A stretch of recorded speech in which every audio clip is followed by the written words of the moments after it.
नमस्कार, आप देख रहे हैं फाइनल कट। मैं हूं आपके साथ आशा सरमान। चलिए शुरुआत करते हैं जम्मू कश्मीर से जुड़ी खबरों की। पीपल कॉन्फ्रेंस के चेयरमैन और विधायक सज्जाद लोन ने कहा कि वक्फ बोर्ड की संपत्तियों पर सिर्फ और सिर्फ मुसलमानों का हक है और इस बिल के जरिए सरकार उनके धर्म में यहां दखल अंदाजी कर रही है। वक्फ की यहां संपत्तियों पर फैसला लेने का हक सिर्फ मुसलमानों का है और सरकार उनके हकों को खत्म करने की फिराक में है। स्टेट का रिलीजन की जो प्रॉपर्टीज हैं ये कलेक्टिव ओनरशिप हैं, they are collectively owned by the Muslims of this country. और ये हक बनता है उन मुसलमानों का कि वो अपने सिस्टम से, अपने इदारों से डिसाइड करें कि इन बिल्डिंग इनके साथ क्या होना चाहिए। स्टेट का रिलीजन से कोई इंटरफेरेंस नहीं होना चाहिए। ना हम एडवोकेट करते हैं किसी और रिलीजन के साथ या हमारे रिलीजन के साथ। ये ग्रॉस इंटरफेरेंस है, ये हमारा मामला है, ये हमारे इसका रिलीजन का मामला है। I would see it's another right wing trespass on to the rights of the Muslims. And I just hope that nothing is carved in stone. Let's hope that at a future date, a more secular government would reverse such gross interference.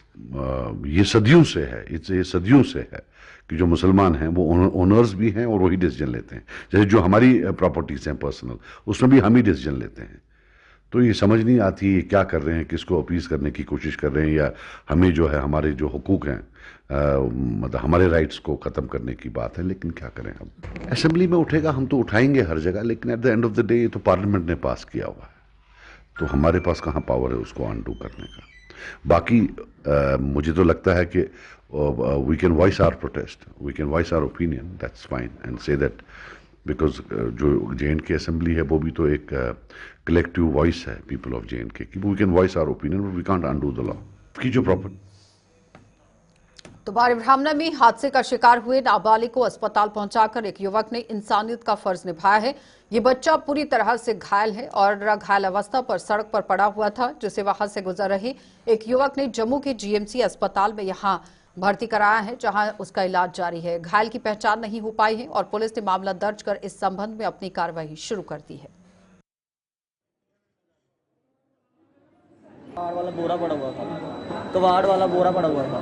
कबाड़ वाला कोई इसके कोई document मिला? कोई कुछ नहीं मिला, अभी मैंने चेक भी नहीं किया, ना ही मुझे पता है कि कौन है कौन ये नहीं है, मुझे कुछ भी नहीं पता। ये है कि हम एक इंसानियत के नाते से उठा के लाए हैं बस।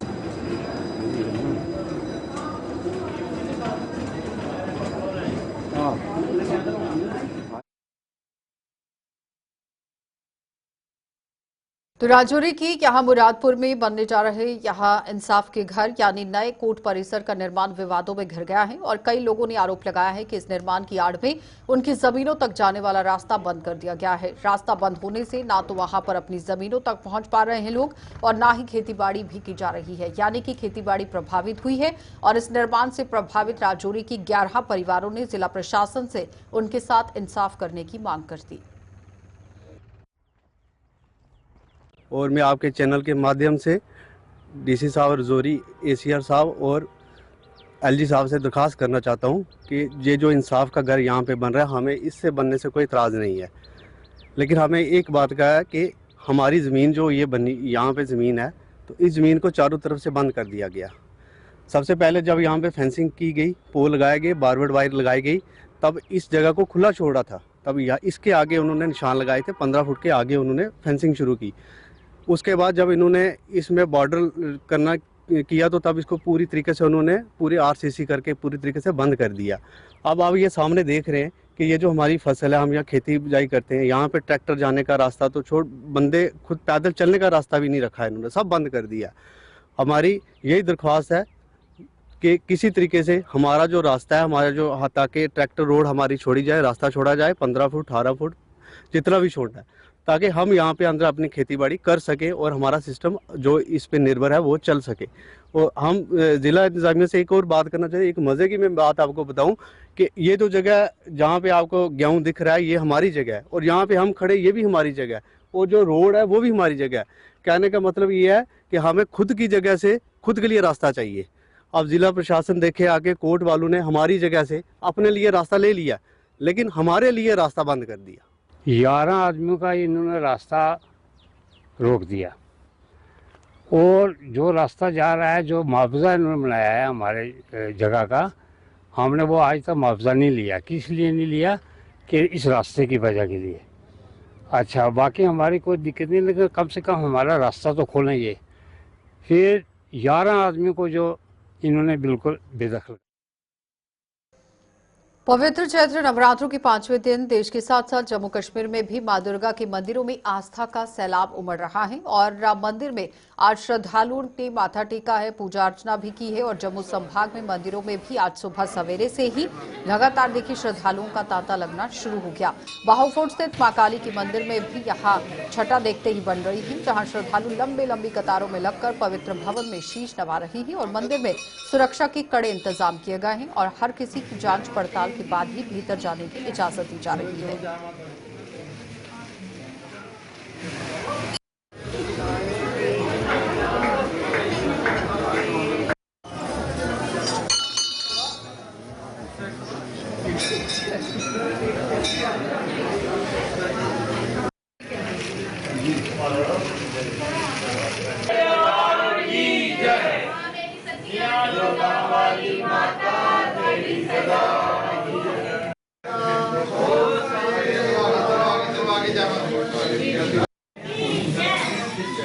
आज स्कंद माता के निमित्त 5वां नवरात्र है। स्कंद माता आप सब भक्तों का कल्याण करे। इच्छाएं पूर्ण करने वाली मां स्कंद माता 5वें नवरात्र में मां के स्वरूप की पूजा अर्चना की जाती है। इनके विग्रह में भगवान स्कंद बाल रूप में गोद में विराजित हैं। इनकी 4 भुजाएं हैं और मां भगवती बाल स्वरूप जो है गोद में कार्तिकेय रूप विराजमान है। इनकी 4 भुजाएं हैं और बाईं तरफ की ऊपर वाली भुजा में स्कंद को गोद में पकड़े हुए हैं। यह कमल के आसन पर विराजमान रहती हैं, इसलिए इन्हें पद्मा माता भी कहा जाता है। इनका वाहन शेर है। शास्त्रों में कार्तिकेय की माता को स्कंद माता कहा गया है। स्कंद माता के निमित्त आज 5 कन्याओं का पूजन करना चाहिए और उनका पूजन कर उनसे आशीर्वाद ग्रहण करना चाहिए। जय माता। तो आज माता जी का 5वां नवरात्रा है और ये माता जी का 5वां नवरात्रा माता जी स्कंद माता जी उनका नवरात्रा है। तो मैं बिलावर से स्पेशली अकेला यहाँ पे आया हूँ और मेरी सभी भक्तजनों से ये गुजारिश है कि वो सारे मिलके आए और आज रश बिल्कुल नहीं है और सारे अपने घरों से निकले और माता रानी के दर्शन करें, भरपूर दर्शन करें। माता रानी का आशीर्वाद सब पे बना रहे।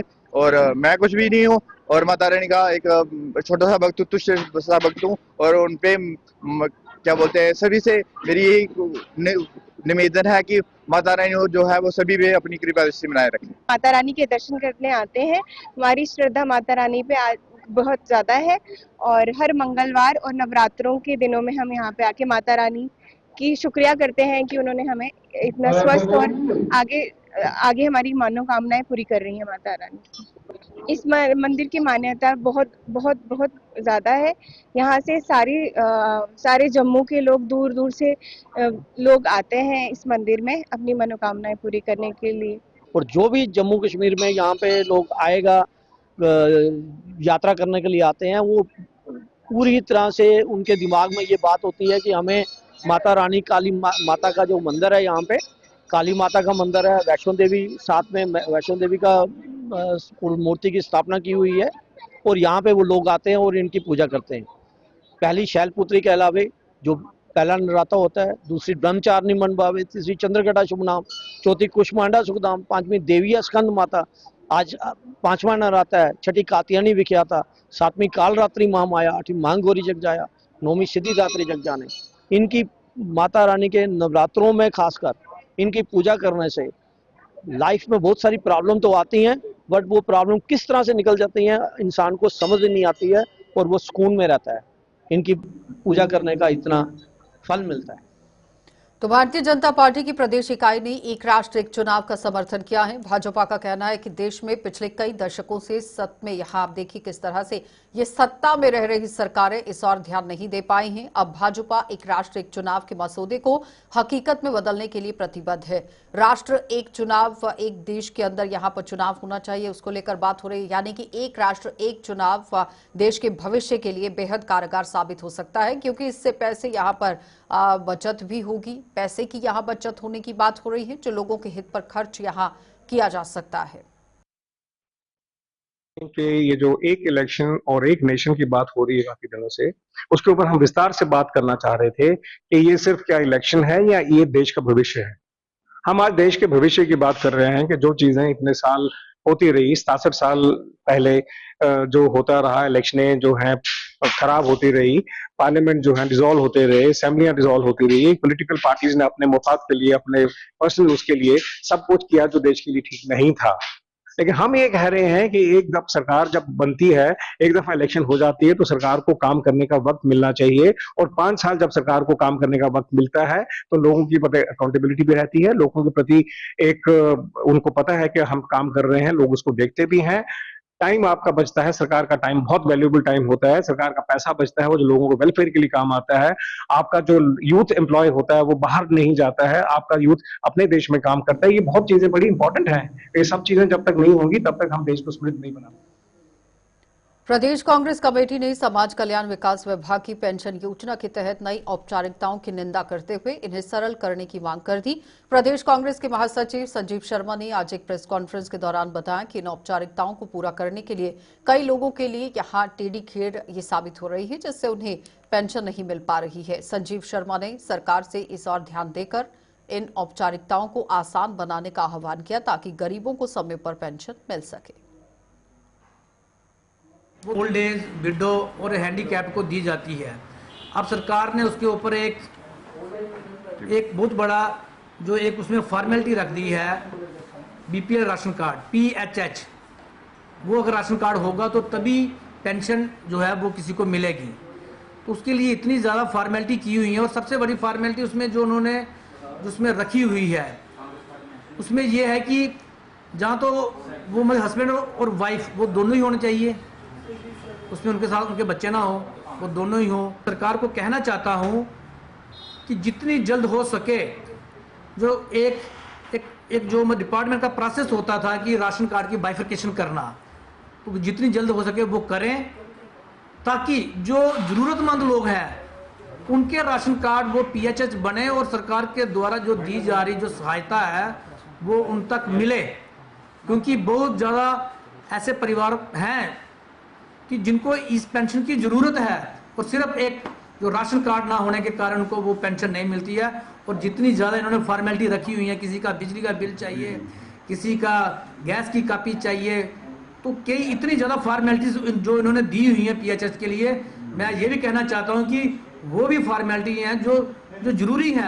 एक बार फिर आपका स्वागत है। Jammu Kashmir vocational trainers welfare association भी अपनी मांगों को लेकर सड़कों पर उतर आई है और पिछले करीब 10 सालों से सेवाएं दे रही इन ट्रेनर्स ने आरोप लगाया है कि बच्चों का भविष्य संवारने में अहम भूमिका निभाने वाले वोकेशनल ट्रेनर्स का भविष्य दांव पर लगा दिया गया है और ना तो उनके वेतन में बढ़ोतरी की जा रही है और ना ही उन्हें नियमित करने के लिए कोई कदम उठाया जा रहा है। और तो और जम्मू कश्मीर की मौजूदा सरकार द्वारा आश्वासन दिए जाने के बावजूद भी उनकी सुनवाई नहीं हो पाई है। नहीं चलेगा अत्याचार, 2, 3, 4 नहीं चलेगा अत्याचार, 2, 3, 4 नहीं चलेगा अत्याचार। अगर समाज का शिक्षक वर्ग सड़कों पर है तो आप समझ लीजिए कि इन शिक्षकों के साथ बहुत बड़ा अन्याय हो रहा है। तो उसी सिलसिले में अगर हम मोदी जी की बात करें, मोदी जी कौशल विकास की बात कर रहे हैं, स्किल डेवलपमेंट की बात कर रहे हैं, व्यावसायिक एजुकेशन की बात कर रहे हैं, जैसे हम वोकेशनल एजुकेशन की बात कर रहे हैं, और हम वही टीचर्स हैं जो पिछले 10 साल से अलग अलग हाई स्कूल्स में, अलग अलग हायर सेकेंडरीज में वोकेशनल एजुकेशन प्रोवाइड कर रहे हैं। लेकिन पिछले 10 सालों से जो अपलिफ्टमेंट, जो डिग्निटी, जो रेस्पेक्ट हम टीचर्स को मिलनी थी, हमें उससे जो है साइड लाइन रखा गया, हमें उससे दूर रखा गया। हम गवर्नमेंट से ये इल्तिजा करते हैं कि गवर्नमेंट ने जो कॉन्ट्रैक्टर्स, जो ठेकेदार, जो VTPs हमारे वोकेशनल एजुकेशन के बीच में रखे हैं, जो बिचौलिए रखे हैं, जो हमारा पैसा खाते हैं, जो हमें हमारी अपलिफ्टमेंट में जो है जो अड़ंगन करते हैं, जो हिंड्रेंस क्रिएट करते हैं, हम गवर्नमेंट को ये रिक्वेस्ट करते हैं कि उनको जो है जल्द से जल्द साइडलाइन किया जाए और हमें जो है जो डिग्निटी और जो रिस्पेक्ट हम चाहते हैं हमें वो दी जाए। हमारे साथ कोई भी ना हमारा सैलरी इंक्रीमेंट हुआ है, ना हमारे लिए कोई जॉब पॉलिसी फ्रेम की गई है। हम ज्यों के त्यों हैं, जिस हालत में 10 साल पहले थे उसी हालत में आज भी हैं। आज हम इतने सालों का सब्र हमारा अब टूट गया है। आज हम यहाँ पे इसलिए जमा हुए हैं कि हम गवर्नमेंट से अपील करते हैं कि हमारे लिए एक जॉब पॉलिसी फ्रेम की जाए। और सबसे बड़ा मसला हमारा जो है प्राइवेट कंपनीज़ ठेकेदार बने हुए हैं, जिनका कोई भी रोल नहीं है, जो हमसे ऑनलाइन डाटा मांगते हैं। ग्राउंड लेवल पे हम वोकेशनल एजुकेशन को इम्प्लीमेंट करने वाले हैं। यूँ समझिए हम फुट सोल्जर्स हैं। हम स्कूल्स में बच्चों को पढ़ाते हैं, हम स्कूल्स में सारा काम करते हैं, वो सिर्फ हमसे डाटा लेके अपने रिकॉर्ड्स शो करते हैं। हम चाहते हैं, हमारी ये रिक्वेस्ट है गवर्नमेंट से कि VTPs को रिमूव किया जाए। VTPs को रिमूव करने से जब गवर्नमेंट हमें समग्रा के अंडर मर्ज करेगी तो हमारे काफ़ी मसले हल हो जाएंगे। हमारे जितने भी प्रॉब्लम्स हम फेस कर रहे हैं उनमें हमें रियायत होगी। सर हम पहले भी गए, 2022 में भी गए थे, तब हमें प्रॉमिस किया गया था कि आपके लिए एक कमेटी। तो जियो गीता संस्थान द्वारा मौजूदा समय में जारी पवित्र नवरात्रों में विशाल जागरण का आयोजन किया जा रहा है। ये जागरण शुक्रवार 4 अप्रैल को पलोड़ा स्थित मनहास बिरादरी ग्राउंड में होने जा रहा है। जियो गीता संस्थान के प्रांत जो संयोजक हैं चेतन बांचू, उन्होंने जम्मू में आज एक प्रेस कॉन्फ्रेंस के दौरान ये जानकारी देते हुए सनातनियों से इस जागरण में बढ़ चढ़कर भाग लेने का आह्वान किया। इसका विषय ये था कि नवरात्रे जो चल रहे हैं उसके दौरान विशाल जागरण मनास बिरादरी पलोड़ा में 4 अप्रैल को आयोजन उसका होने जा रहा है। उस जागरण में हमारे विश्वविख्यात भजन सम्राट कन्हैया मित्तल जी आ रहे हैं और जो पहली बार जम्मू शहर में आ रहे हैं। और हम आप सब सनातनियों से, जम्मू की जनता से आग्रह करते हैं वो बढ़ चढ़कर इस जागरण में आए, जागरण की शोभा बढ़ाए। और इस जागरण में हर तरीके की व्यवस्था रखी गई है, चाहे बुजुर्ग हो, कोई फिजिकली हैंडीकैप हो या कुछ हो, उनके लिए पूरी व्यवस्था रखी गई है। सिक्योरिटी का पूरा इंतज़ाम रखा गया है। तो हम आपसे यही आग्रह करते हैं, एक बार फिर से 4 अप्रैल को शाम 7:30 बजे मनास बिरादरी ग्राउंड पलोड़ा में आइए और जागरण की शोभा बढ़ाइए। जय श्री श्याम। जम्मू और श्रीनगर के बाद जम्मू कश्मीर के विभिन्न जिलों में अब महिलाओं के लिए यहां आरटीसी की बसों में मुफ्त यात्रा की सुविधा सिलसिलेवार ढंग से शुरू की जा रही है। और इसी कड़ी में डोडा जिले की महिलाओं को भी आज से ये सौगात मिलनी शुरू हो गई। महिलाओं ने उन्हें ये तोहफा देने के लिए सरकार का तहे दिल से आभार जताया है। डोडा से हमारे संवाददाता आरटीसी की बस में सफर कर रही कुछ महिलाओं से खास बातचीत करते नजर आए। दिखा देते हैं क्या कुछ कह रही हैं महिलाएं। आपको आज फ्री जाना है, पहले हम देखते थे फ्री नहीं हुआ करता था, अब फ्री हो रहा है। कितना ज्यादा फायदा इस चीज का आपको मिल रहा है? बहुत अच्छी बात है सर, ऐसे बहुत खड़ा रहना पड़ता है लाइनों में, इधर बहुत दिक्कत आती है। और बाकी इलाके के लिए तो लेते नहीं है ये सवारी, फिक्स होती है इनकी गाड़ियाँ। जैसे भाला पलडोड़ा जाना हो तो हमें भाला की गाड़ी में नहीं चढ़ाते हैं। अब फ्री सर्विस का कितना ज्यादा फायदा आपको है? अच्छा है सर, बहुत ज्यादा फायदा है। क्या अप्रिशिएट करना चाहोगे सरकार को, इतना बड़ा डिसीजन उन्होंने लिया है? हाँ सर। आपका नाम क्या है? जी मेरा नाम रिजवाना है और मैं भलेसा से ताल्लुक़ रखती हूँ। मुझे किश्तवाड़ जाना था, अभी मैं इधर डोडा आई थी, कुछ काम के सिलसिले में डोडा आई थी। तो मुझे बहुत ही खुशी हुई कि सरकार ने हमारे लिए बहुत ही अच्छा डिसीजन लिया है। और हमें खुशी है कि हमें गाड़ी मिली, हमें भलेसा के लिए, मतलब ऐसी ही होनी चाहिए। यानी कि बिना पैसों के आपको अब इलाके के अंदर पहुंचोगे, अपने घर पहुंचोगे? जी जी, बिना इलाके पैसों के घर, मतलब पैसों के अलावा हम घर पहुंचेंगे। हमें बहुत ही खुशी है इस बारे में। तो साफ तौर पे देख रहे हैं आपकी जिला डोडा के अंदर किस तरह से खवातीन इस सर्विस का फायदा उठाते हुए नजर आ रही हैं और काफी खुश जो है खवातीन इस गाड़ी के अंदर जो बैठी हैं, उनसे जब हमने बातचीत की तो वो खुश भी नजर आ रही हैं। आपका नाम क्या, कहाँ आप जा रहे हैं? मेरा नाम निर्जला देवी है, मैंने पंछी जाना है। तो देख रहे हैं आप किस तरह से जो है खवातीन के लिए ये एक बड़ा फैसला उमर अब्दुल्ला सरकार ने आते ही लिया और जिला डोडा के अंदर भी इस सर्विस को कामयाब करने के लिए जो है एडमिनिस्ट्रेशन भी सामने आ रही है। लोगों को अवेयर जरूर किया जा रहा है और अप्रिशिएट सरकार को करना होगा जिस तरह से सरकार ने एक बड़ा फैसला लिया हुआ है। चलिए फिलहाल फाइनल कट में इतना ही, इजाजत दीजिए, नमस्कार।